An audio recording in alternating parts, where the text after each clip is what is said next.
मर्तबाना मर्तबाना और इज्जत नहीं अच्छी लगती। मर्तबाना और इज्जत नहीं अच्छी लगती। मर्तबाना और इज्जत नहीं अच्छी लगती। कौन है वो, कौन है वो जिसे शोहरत नहीं अच्छी लगती। कौन है वो जिसे शोहरत नहीं अच्छी लगती। कौन है वो?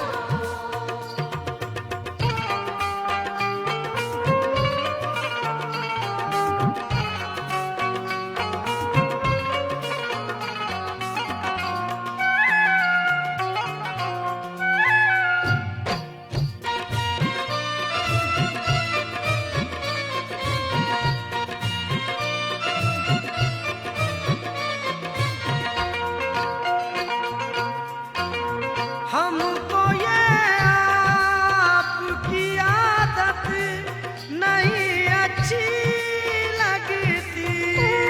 हमको ये आपकी आदत नहीं अच्छी लगती।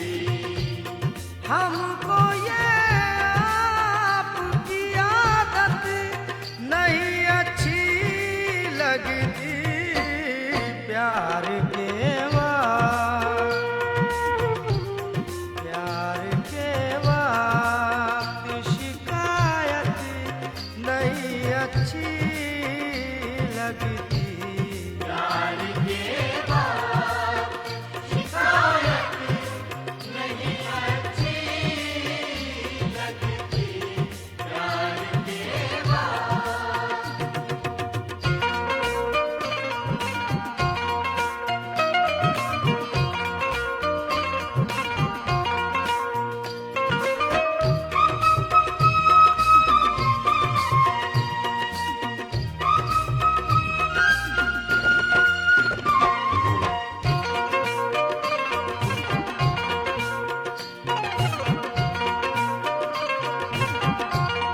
लोग इसको भी अदाकारी समझ लेते हैं।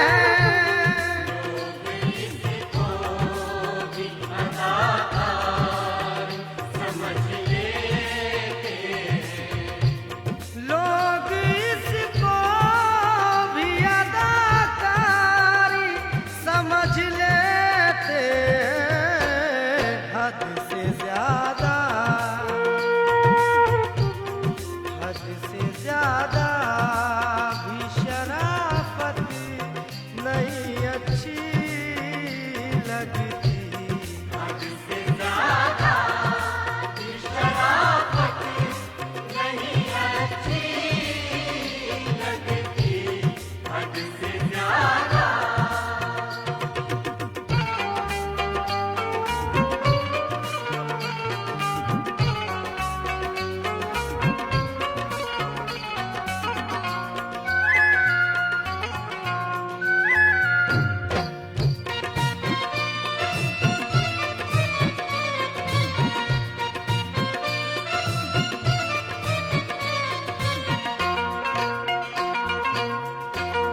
भूख लगती है तो जज्बात भी मर जाते हैं।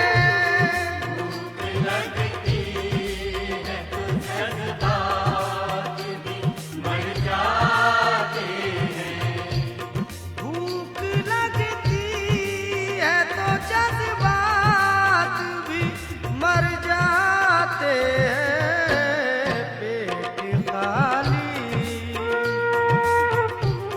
पेट खाली हो तो चाहत नहीं अच्छी लगती।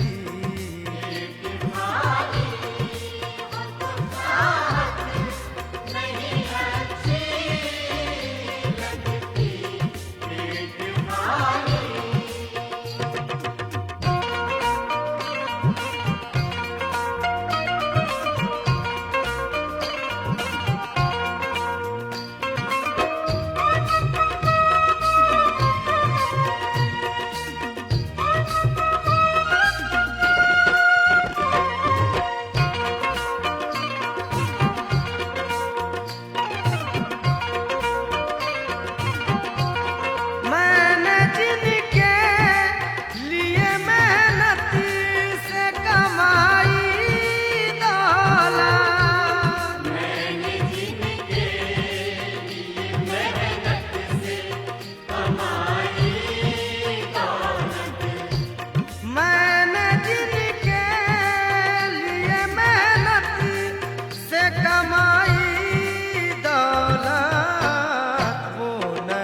कमाई दौलत है दर्दनाक, ये भी गरीबी की दास्तां। एक नौजवान के थे बहन भाई बूढ़ी माँ, ना मेहरबा था वक्त तो बिगड़ा नसीब था।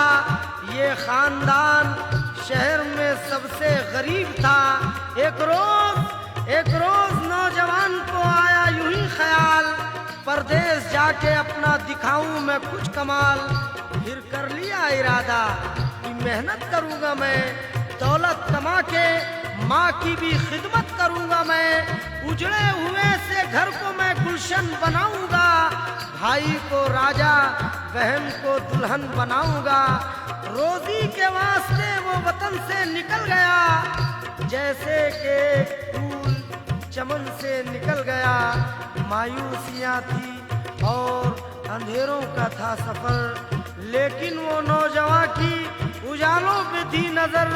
हिम्मत से हौसले से वो मंजिल पे आ गया, टूटा हुआ सफीना भी साहिल पे आ गया। पहले उठाया बोझ भी मजदूर की तरह, अक्सर हुआ जलील भी मजबूर की तरह।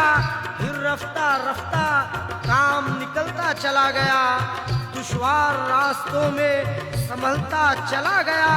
पहचान बढ़ते बढ़ते उसे नौकरी मिली, जुल्मत कदे में जैसे नई रोशनी मिली। कुछ मेहरबान उस पे जो तकदीर हो गई, खुद अपने कारोबार की तदबीर हो गई। फिर उसने कारोबार को ऐसा जमा लिया, उसकी तलब से ज्यादा ही पैसा कमा लिया। निकला था घर से जो कभी मुफलिस के हाल में, वो शाहजादा बन गया बस चंद साल में। जब बन गया अमीर तो आई वतन की याद, माँ का ख्याल आया तो भाई बहन की याद।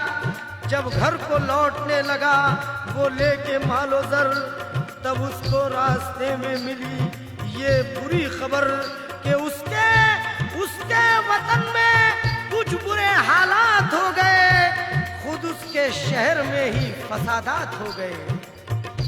आया वो शहर में तो थे मंजर जले हुए, आया वो शहर में तो थे मंजर जले हुए।